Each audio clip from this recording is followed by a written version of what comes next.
पंढरपूर तालुक्यातील गुरसाळे येथे भीमा नदी पात्रात असलेल्या महादेव मंदिरात 3 साधू अडकले होते। सकाळी पूजेसाठी हे 3 साधू मंदिरात गेले होते, मात्र त्यानंतर पाणी वाढत गेलं आणि त्यांना बाहेर येता आलं नाही। दरम्यान मदतीला गावकऱ्यांना सांगितल्यावर गावकऱ्यांनी प्रशासनाशी संपर्क साधला। मग आपत्ती व्यवस्थापन पथकाने या साधूंना बोटीतनं सुखरूप बाहेर काढलं।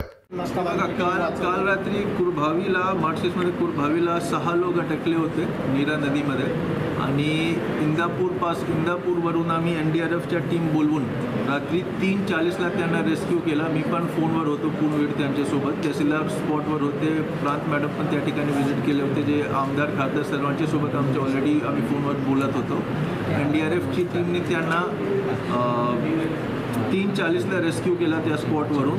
ॲक्च्युली ते गोठामध्ये ते 6 लोक होते, त्यांना दुपारीपासून आमच्या टीम सांगत होता की तुम्ही इथून निघून जा, पण ते ऐकले नाही। आपल्या माध्यमाने मला सर्व जे सोलापूरचे नागरिक आहेत त्यांना मी विनंती करतो की जे लोकल स्थानिक प्रशासन आहे, तहसीलदार असतील, BDO असतील, नायब तहसीलदार असतील, प्रांत असतील, पोलीस प्रशासन असतील, त्यांच्याकडून जर आपला एक आव्हान आलं की आपण कुठल्याही स्पॉटवरून निघून जे इव्हॅक्युएट करायचे तर आम्हाला सहकार्य करा। आणि आज गुरसाडेमध्ये एक साधू आणि एक साधू महाराज आणि 2 व्यक्ती एक मंदिरमध्ये, मला वाटतं की महादेव मंदिरमध्ये अडकले होते। ते बोटपासून 2 व्हॉलंटियर्स, कोडी समाजचे 2 व्हॉलंटियर्स आणि एक पोलीस कर्मचारी एक बोटमध्ये टाकून आम्ही, मला वाटतं की 2 तास अगोदर त्यांना पण आम्ही रेस्क्यू केलं आहे। पाणी वाढू शकते काय? उजनीची परिस्थिती कोण वाढते? उजनी बघा -22% गेला होता, आता ते -7.6% पर्यंत आलं आहे। खूप कमी दिवसात जवळपास 15% त्यामध्ये वॉटर लेवलमध्ये स्टोरेज झालं आहे। उजनीमध्ये जे पाणीच्या पातळी असते ते फक्त आमच्या जिल्ह्यामध्ये पाऊसवर निर्भर नसते, ते पुण्यामध्ये किती पाऊस झाला, वरती किती पाऊस झाला त्यावर पण तो अवलंबून असतो। पण आता काहीच मतलब जसं ऑलरेडी IMDने संकेत दिला आहे की यावर्षी पाऊसच्या जे सरासरी आहे त्याचे 106-107% महाराष्ट्रामध्ये होणार। सोलापूरमध्ये 107-108% पाऊस होण्याची शक्यता आहे। पुणे आणि सातारामध्ये पण हीच परिस्थिती आहे। मला असं वाटते की ते पुन्हा हे असे जे मार्चेसमध्ये झाला, पंढरपूरमध्ये झाला, पुन्हा घडण्याची शक्यता आहे।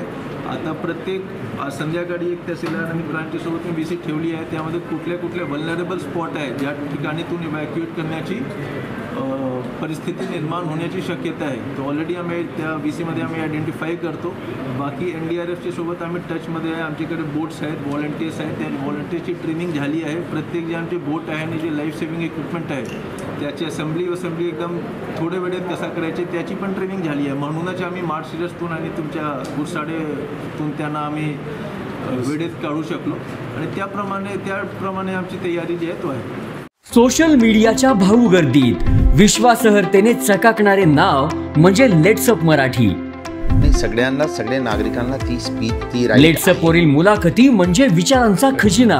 त्यानंतरच्या निवडणुकीमध्ये मला सोडून गेले। बातम्या केवळ वस्तुस्थिती सांगणाऱ्या, न प्रोपगंडा, फक्त जनतेचा अजेंडा। क्योंकि आने वाला कल जाने वाला है, जाने वाला कल आने वाला है। राजकारण, मनोरंजन असो की क्रीडा क्षेत्र, महाराष्ट्राची स्पंदने संवेदनशीलतेने टिपणारे माध्यम म्हणजे लेट्सअप मराठी। जगासोबत एक पाऊल पुढे राहण्यासाठी लेट्सअपचे ॲप, सोशल मीडिया आणि वेबसाईट सोबत कनेक्टेड रहा।